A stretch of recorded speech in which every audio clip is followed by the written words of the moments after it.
Buenas obras. Un sermón predicado la mañana del domingo 16 de marzo de 1856 por el reverendo Charles Haddon Spurgeon en la capilla New Park Street, Londres. Celoso de buenas obras. Tito capítulo 2 versículo 14. No tenemos miedo de inculcar en ustedes un espíritu legalista por lo que vamos a decir, pues creemos que después de nuestras frecuentes exhortaciones apoyadas por el Espíritu Santo, para que eviten cualquier cosa que semeje confianza en sus buenas obras, no sentimos temor que nos malinterpreten como para suponer que cuando hablamos de buenas obras hoy, queremos de alguna manera que se imaginen que esas buenas obras pueden promover su eterna salvación. Nos esforzamos aquí arduamente el domingo antepasado para enseñarles la diferencia entre los dos pactos, el pacto de gracia y el pacto de obras. Les ruego que traten de recordar lo que dijimos en esa ocasión, y si por cualquier equivocación de la lengua dijésemos algo que pudiera parecer legalismo, cotejen ambos mensajes, y allí donde cometamos algún error sobre la grandiosa verdad de la justificación por fe, rechacen nuestro testimonio. Celoso de buenas obras. Hay algunos que nos oyen predicar alta doctrina y nos escuchan declarar constantemente que por gracia somos salvos por medio de la fe, y esto no de nosotros, pues es don de Dios. Por lo tanto, suponen que no podemos predicar sobre buenas obras y que no podríamos predicar un buen sermón de exhortación a los cristianos para que vivan en santidad. Bien, no diremos que podemos predicar un buen sermón, pero sí diremos que intentaremos predicar un sermón sobre ese tema que será tan bueno como los suyos, que conduzca a los hijos de Dios a vivir en santidad de la misma manera que pueden hacerlo cualquiera de sus exhortaciones, cimentadas como están en la confianza en la carne y basadas en amenazas, regulaciones y promesas que ellos suponen que inducirán a los hijos, pero que solo son buenas para esclavos, mas de poca valía para que operen en los creyentes que verdaderamente han renacido. Los hijos de Dios conforman un pueblo santo. Para este propósito específico nacieron y fueron traídos al mundo para que fueran santos. Para esto fueron redimidos con sangre y fueron hechos un pueblo peculiar. El propósito de Dios en la elección, el fin de todos sus propósitos, no se ve cumplido mientras no se conviertan en un pueblo celoso de buenas obras. Ahora, esta mañana, primero que nada, les hablaremos de la naturaleza de las buenas obras, pues hay muchas cosas llamadas buenas obras que no lo son en lo absoluto. En segundo lugar, vamos a arrastrar a las buenas obras hasta sus orígenes. Vamos a descubrir de dónde provienen las buenas obras. En tercer lugar, intentaremos mostrarles el uso de las buenas obras y vamos a concluir procurando demostrar que nuestras doctrinas de la gracia, que discrimina, que distingue, la gracia merecida, tiene influencia para convertirnos a los creyentes en ellas en celosos de buenas obras. Entonces, en primer lugar, ¿estamos a punto de contestar la pregunta ¿qué son las buenas obras? Bien, me atrevo a decir que ofenderemos a muchas personas cuando les digamos ¿qué son las buenas obras? Pues en nuestra opinión las buenas obras son las cosas más raras del mundo y creemos que podríamos caminar muchas millas antes de ver alguna. Usamos la palabra buenas en su sentido propio. Hay muchas obras que son lo suficientemente buenas entre un hombre y otro, pero vamos a usar hoy la palabra buenas en un sentido más elevado, concerniente a Dios. Creemos que seremos capaces de demostrarles que hay muy pocas buenas obras en cualquier parte y que no hay ninguna fuera del seno de la Iglesia de Cristo. Creemos, si leemos correctamente la Escritura, que ninguna obra puede ser buena a menos que sea ordenada por Dios. Esto elimina una gran porción de lo que los hombres hacen para ganar la salvación. El fariseo decía que él diezmaba la menta y el eneldo y el comino. ¿Podía demostrar él que Dios le mandaba diezmar su menta, su eneldo y su comino? Probablemente no. Decía que ayunaba muchas veces a la semana. ¿Podía probar que Dios le decía que ayunara? Si no, sus ayunos no eran obediencia. Si yo hago algo que no se me ordena que haga, no estoy obedeciendo al hacerlo. Vanas entonces son todas esas pretensiones de los hombres que, mortificando sus cuerpos, negando su carne, haciendo esto, eso o lo demás allá, pueden ganar el favor de Dios. Ninguna obra es buena a menos que Dios la mande. Un hombre puede construir una larga hilera de hospicios, Pero si los construye sin referencia al mandamiento, no ha hecho ninguna obra buena. Además, ninguna obra puede ser buena a menos que se haga por un buen motivo, y no hay ningún motivo que pueda llamarse bueno que no sea la gloria de Dios. El que hace buenas obras con miras a salvarse a sí mismo, no las hace por un buen motivo, porque su motivo es egoísta. Quien las realiza también para ganarse la estima de sus semejantes y por el bien de la sociedad, tiene un motivo laudable, en lo que concierne a los hombres, pero es después de todo un motivo inferior. ¿Qué fin tenemos en mente? Si es el beneficio de nuestros semejantes, entonces que nuestros semejantes nos paguen. Pero eso no tiene nada que ver con Dios. La obra no es buena a menos que un hombre la haga con miras a la gloria de Dios, y nadie puede hacerla con esa mira. Mientras Dios no le haya enseñado cuál es su gloria, y no haya sido conducido a someterse a la divina voluntad de Dios, de tal manera que en todo lo que haga tenga en mente al Altísimo y obre con el fin de promover su gloria y honor en el mundo. Amados, aun cuando nuestras obras sean hechas con los mejores motivos, no son buenas obras, a menos que sean hechas con fe, pues sin fe es imposible agradar a Dios. Como Caín, podemos construir un altar y poner encima las primicias de la tierra, creyendo que es un sacrificio aceptable en sí, pero si está desposeído de la sal de la fe, allí se quedará. No será aceptado por Dios, pues sin fe es imposible agradar a Dios. Tráigame a un hombre que toda su vida haya estado agotando su salud y su fortaleza por sus semejantes. Consígame a un funcionario público que haya cumplido plenamente con su responsabilidad, que haya trabajado día y noche hasta afectar su salud, porque estaba convencido que Inglaterra espera que todo hombre cumpla con su deber, y deseaba hacerlo. Tráiganme a ese hombre, déjenme ver todas sus obras de caridad, permítame ser testigo de la benevolencia más pródiga, de la generosidad más abundante. Dígame que, con una finalidad consistente, él ha trabajado siempre por su país. Y luego, si no puede responder esta pregunta, ¿crees tú en el Hijo de Dios?, estaré obligado a decirle con toda honestidad que no ha hecho una solitaria obra buena en toda su vida, en lo que concierne a Dios. Más aún, cuando tenemos fe en Dios y hacemos todas nuestras obras por el mejor de los motivos, aún entonces no tenemos ninguna solitaria buena obra, mientras no sea rociada sobre ella la sangre de Cristo.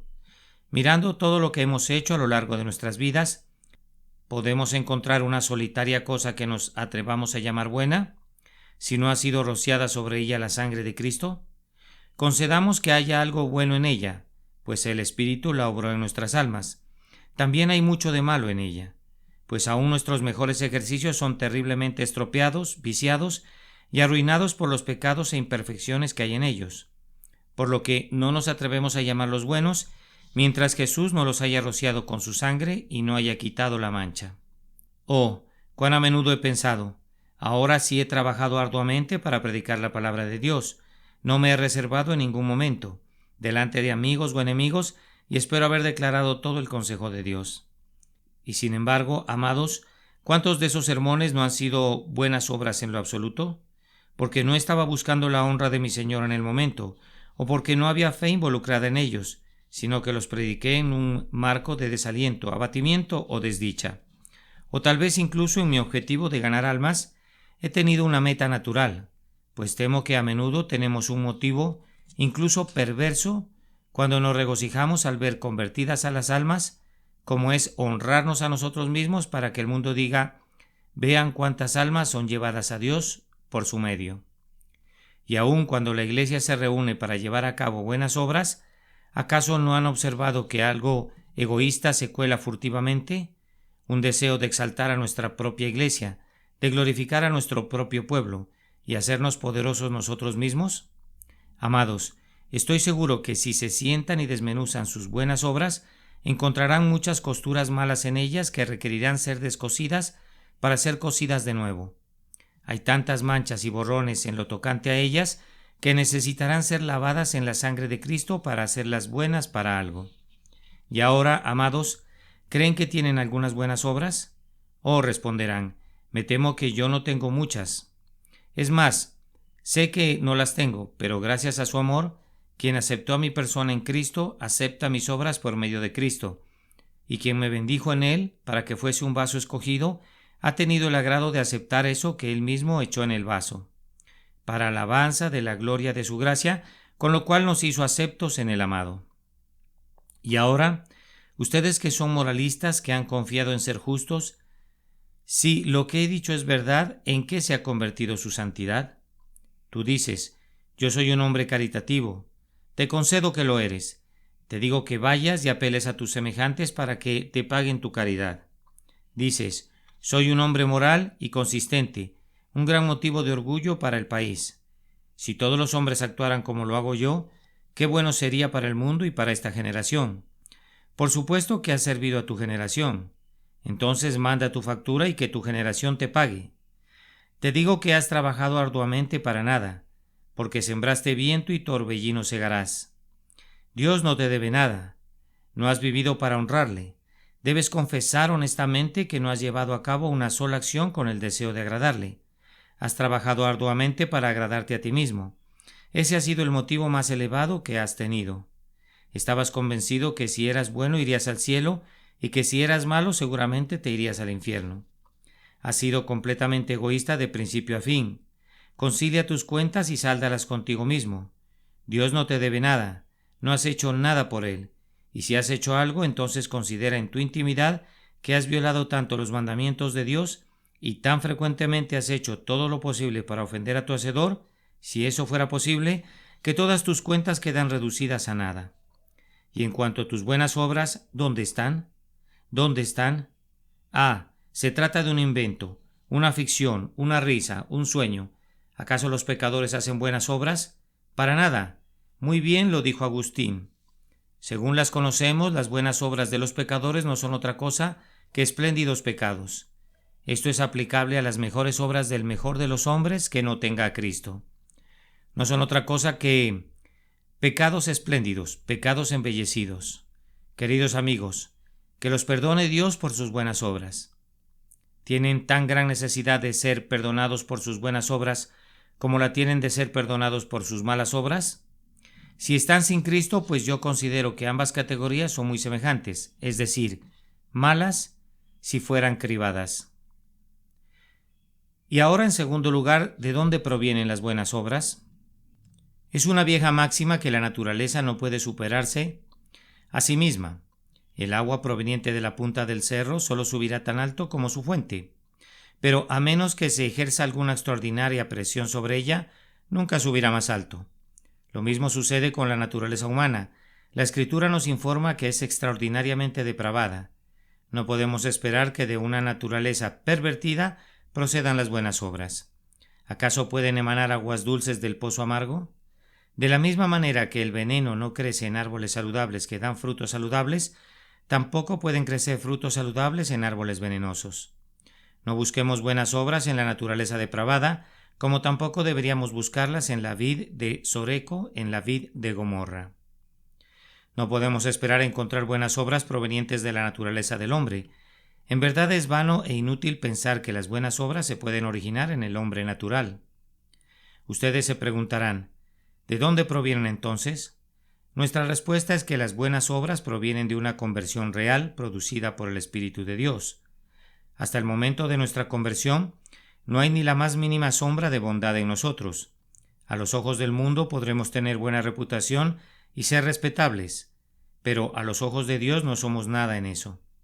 Si pudiéramos ver en nuestros corazones como miramos a veces los rostros de otras personas, veríamos muchas cosas allí que ahuyentarían de nuestras almas la simple suposición de buenas obras, antes de que nuestro corazón sea cambiado.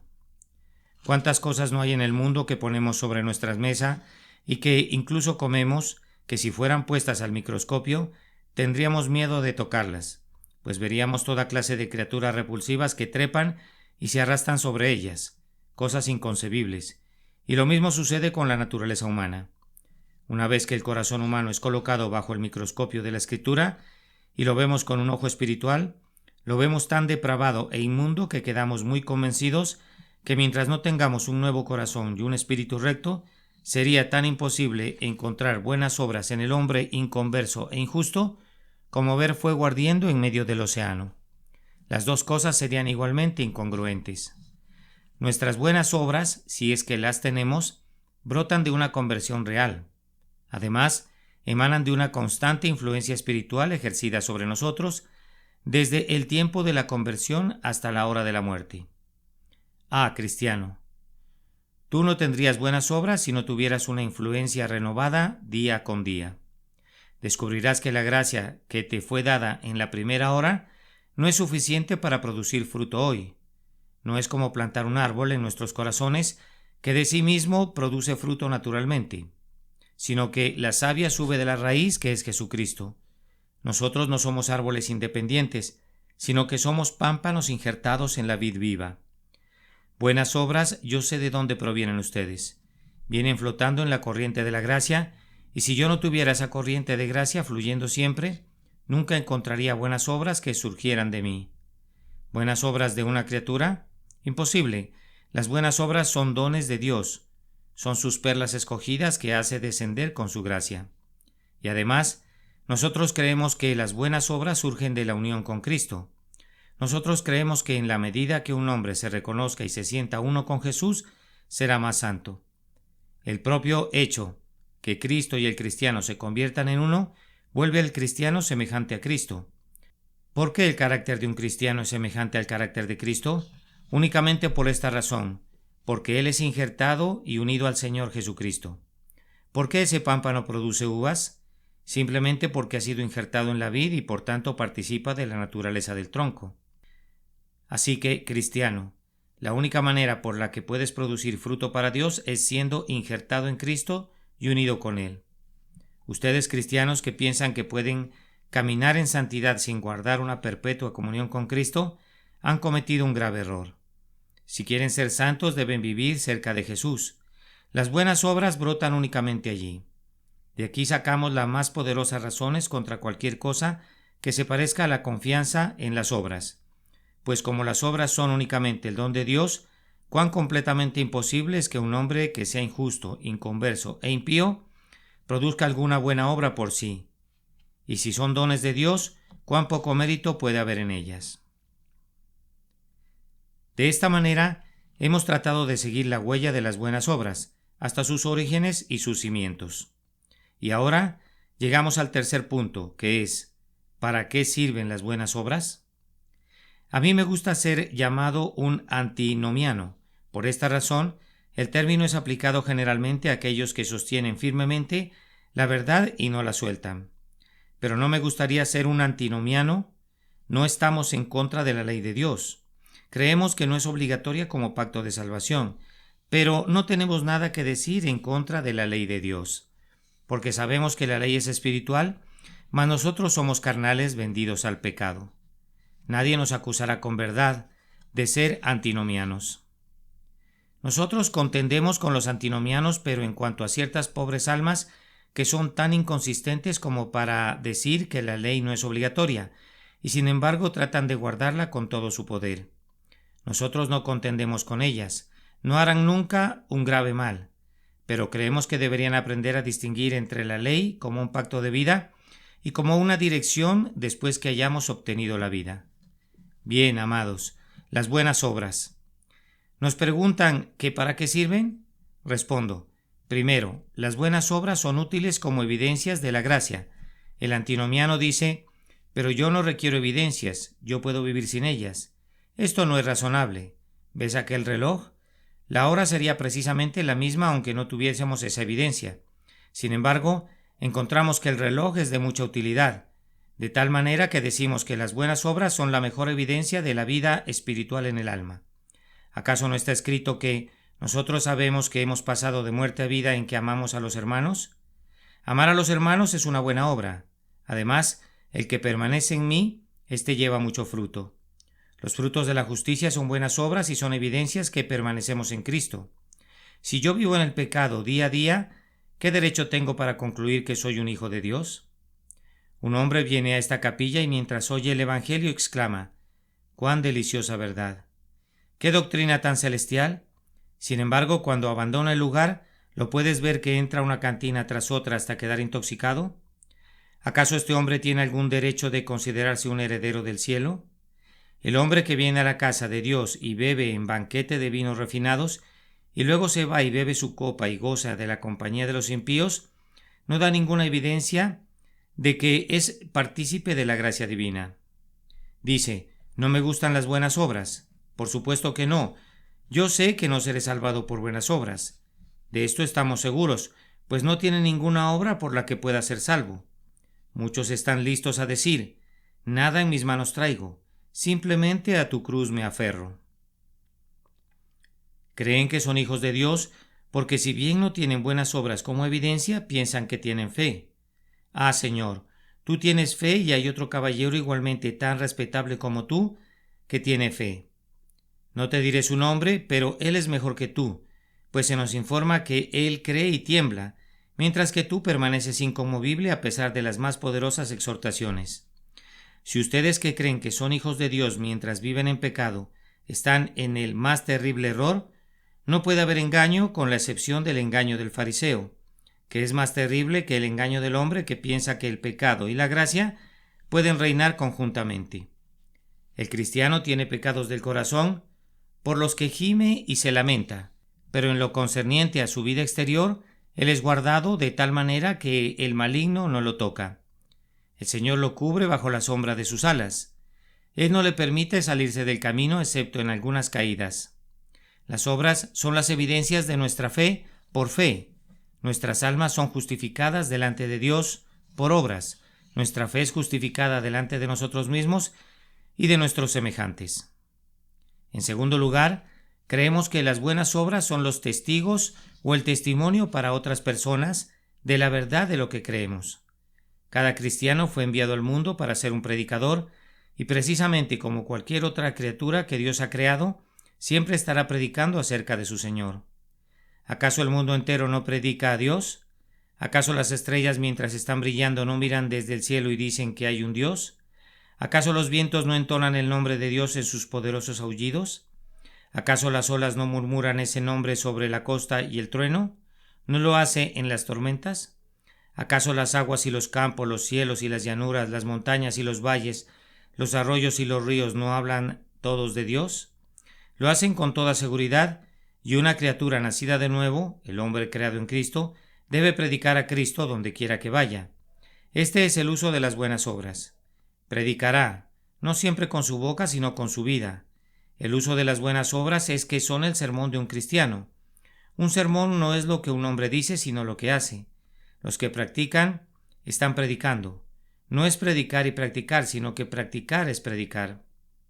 El sermón que es predicado con la boca se olvida pronto, pero lo que predicamos mediante nuestras vidas nunca se olvida.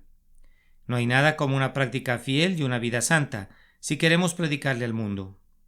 La razón por la que el cristiano no avanza a pasos más agigantados es simplemente esta, que quienes profesan la fe son en gran medida una deshonra para la religión, y muchos de aquellos que se han unido a la Iglesia no tienen más piedad que los que están fuera de ella. Si yo predicara un sermón tan contradictorio un domingo como algunos de ustedes lo han predicado la mayor parte de sus vidas, al salir dirían, no regresaremos más hasta que él no sea un poco más consistente consigo mismo. Hay una diferencia hasta en el propio tono de voz de algunas personas cuando están en la capilla, sumidas en oración, que cuando están en el taller. Difícilmente las podríamos considerar las mismas personas. Fuera con su inconsistencia. Profesantes, cuídense de que sus inconsistencias no borren su evidencia, y de no ser encontrados manifestando no inconsistencia, sino la más terrible consistencia al vivir en el pecado y la iniquidad, y por lo tanto siendo consistentes en la hipocresía. En tercer lugar, las buenas obras son útiles como un atavío para un cristiano. Todos ustedes recordarán ese pasaje de las Escrituras que nos dice cómo debe ataviarse una mujer. Vuestro atavío no sea el externo de peinados ostentosos, de adornos de oro o de vestidos lujosos, sino el interno, el del corazón, en el incorruptible ornato de un espíritu afable y apacible. El atavío de las buenas obras, el atavío con el que esperamos entrar en el cielo, es la sangre y la justicia de Jesucristo. Pero el adorno de un cristiano aquí abajo es su santidad, su piedad, su consistencia. Si algunas personas tuvieran más piedad, no requerirían de un vestido tan llamativo. No tendrían necesidad de maquillarse para siempre para distinguirse. Los mejores aretes que puede usar una mujer son los aretes de oír la palabra con atención. El mejor de los anillos que podemos usar en nuestro dedo es el anillo que el padre puso en el dedo del hijo pródigo, cuando fue traído de regreso, y la mejor ropa que podremos usar jamás es la vestidura confeccionada por el Espíritu Santo, el vestido de una conducta consistente. Pero es maravilloso que mientras muchos están tomándose todas las molestias para arreglar este pobre cuerpo, tienen muy pocos atavíos para su alma. Olvidaron vestir su alma. Oh no, llegaron muy tarde a la capilla. Todo debido a ese otro prendedor del que podrían haber prescindido. Ellos vienen justo cuando el servicio está comenzando, porque en verdad tienen tanto que ponerse que no podrían estar aquí a tiempo. Y hay hombres y mujeres cristianos que olvidan lo que Dios ha escrito en su palabra, tan verdadero ahora como lo ha sido siempre, que las mujeres deben arreglarse con modestia. Tal vez sería algo bueno que regresáramos a la regla de Wesley, es decir, abandonar el atavío del mundo y vestirnos tan sencilla y nítidamente como los cuáqueros, aunque ellos tristemente han abandonado su primitiva simplicidad. Me veo obligado a apartarme, a veces de lo que llamamos las elevadas cosas del Evangelio, pues realmente por las apariencias externas no podemos distinguir a los hijos de Dios de los hijos del diablo y deberían existir diferencias. Debería haber alguna distinción entre los unos y los otros, y aunque la religión permite la distinción de rango y vestido, sin embargo todo en la Biblia clama contra el hecho que nos ataviemos y nos volvamos orgullosos en razón de la belleza de nuestro atavío. Algunos dirán: yo quisiera que dejaras ese tema en paz. Por supuesto que quieren, porque se aplica a ustedes, pero no dejamos de tocar ningún punto que creamos que se encuentra en las Escrituras, y aunque para mí el alma de un hombre es de suma importancia, la honestidad para con la conciencia de cada uno y la honestidad para conmigo mismo exigen que siempre hable de lo que considere un mal que se propaga en la Iglesia. Debemos cuidarnos siempre que en todo nos apeguemos en la medida de lo posible a la palabra escrita. Si necesitan atavíos, aquí están. Aquí hay joyas, anillos, vestidos y todo tipo de ornamentos. Hombres y mujeres, ¿ustedes se pueden vestir hasta que brillen como ángeles? ¿Cómo pueden hacerlo? Vistiéndose de benevolencia, de amor a los santos, de honestidad y de integridad, de rectitud, de piedad, de amabilidad fraternal, de caridad. Estos son los atavíos que los propios ángeles admiran y que incluso el mundo admira, pues las personas admiran al hombre y a la mujer que están arreglados con las joyas de una vida santa y de una conversación piadosa. Les suplico, hermanos, en todo adornen la doctrina de Dios nuestro Salvador. De esta manera les he mostrado el uso de las buenas obras. Ahora, solo un momento o dos para decirles que la religión que profesamos en este lugar y que predicamos está diseñada para producir buenas obras en el Hijo de Dios. Algunos afirman que el llamado calvinismo, que es un alias del verdadero evangelio, está calculado para inducir a los hombres al pecado. Ahora vamos a refutar eso, simplemente recordándoles que el pueblo más santo del mundo ha sido aquel que profesó la doctrina que nosotros sostenemos. Si ustedes preguntasen quiénes fueron las grandes luces morales del mundo en la Edad Media, la respuesta será personas como Atanasio, Ambrosio y Crisóstomo, y luego, acercándonos más, hombres tales como Wycliffe, Jerónimo de Praga y Calvino. Y cada uno de esos sostuvo las doctrinas que proclamamos con entusiasmo, y solo permítanme recordarles que nunca hubo mejores hombres en el mundo que los puritanos, y cada uno de ellos sostuvo con firmeza la verdad que amamos. Me encontré un comentario en un libro el otro día que me agradó tanto que decidí leerlo ahora. El escritor dice: los puritanos fueron los más resueltos protestantes de la nación, calvinistas celosos, predicadores cálidos y afectuosos. Eran las personas más pías y devotas de la tierra, hombres de oración en lo secreto y en público, así como en el seno de sus familias. Su estilo de devoción era ferviente y solemne, dependiente de la ayuda del Espíritu Divino. Tenían una profunda reverencia para el santo nombre de Dios y eran enconados enemigos no solo de los juramentos profanos, sino de la plática insensata y de las burlas. Eran estrictos observantes del día del Señor, dedicando todo el día a la devoción en público y en privado y a la caridad. Eran marca distintiva de un puritano en aquellos tiempos. Verlo asistir a la iglesia 2 veces al día con su Biblia bajo el brazo. Y mientras otros se dedicaban al juego y a las distracciones, a las parrandas, a caminar por los campos o a la diversión del boliche, la esgrima, etc., estos desde la víspera del día de reposo se dedicaban con la familia a leer las Escrituras, a cantar salmos, a repasar sermones, a catequizar a sus hijos y a la oración.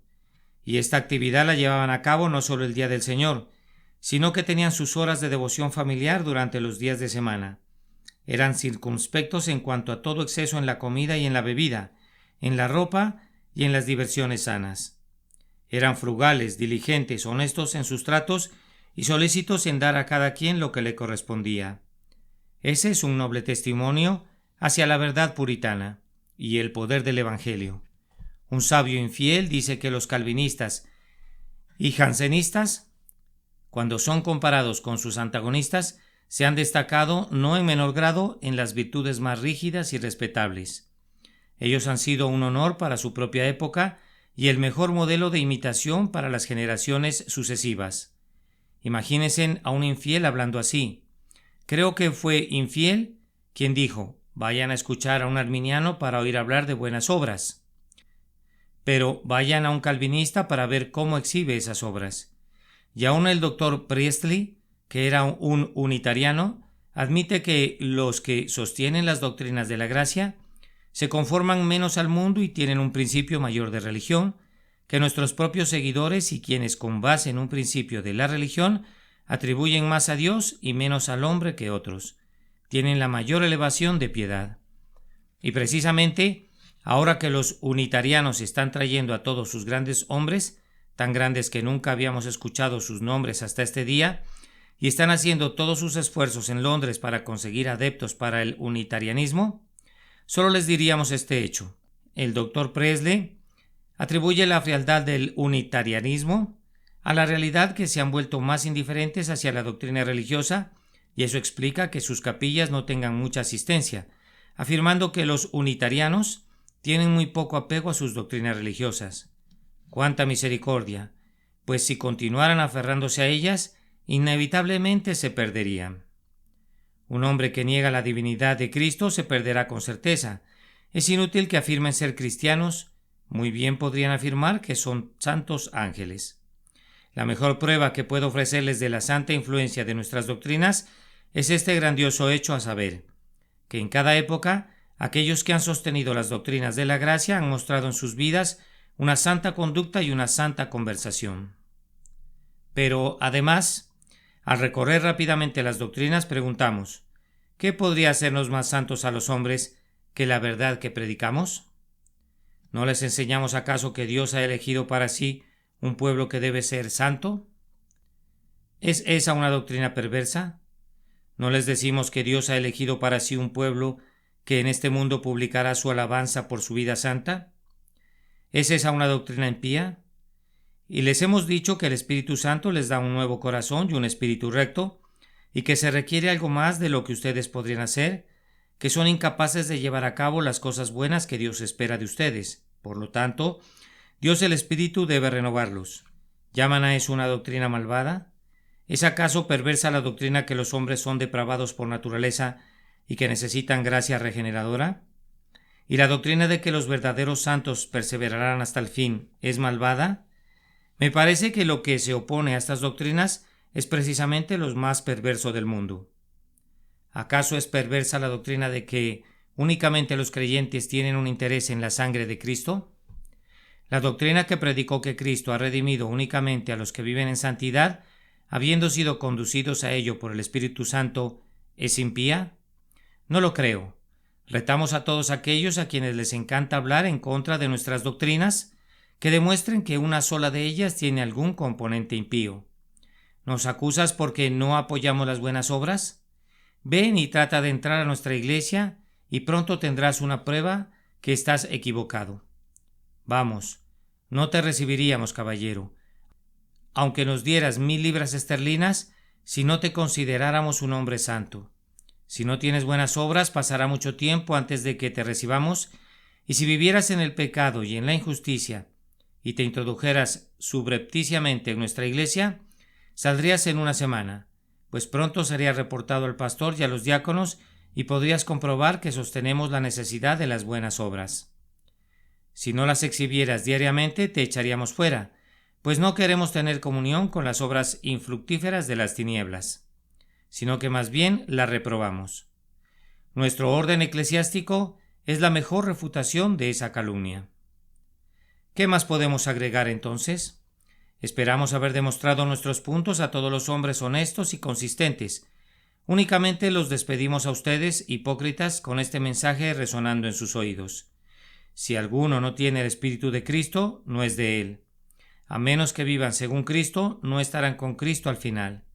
Si su espíritu no es santificado en este mundo, Dios no los santificará cuando vengan delante de su trono. Pero ustedes, pobres pecadores, que no tienen ninguna santidad propia y que no tienen buenas obras, sé que no tienen ninguna porque no son hijos de Dios. ¿Sienten que no las tienen? Vengan entonces y Cristo les dará algo. Él se dará a sí mismo a ustedes.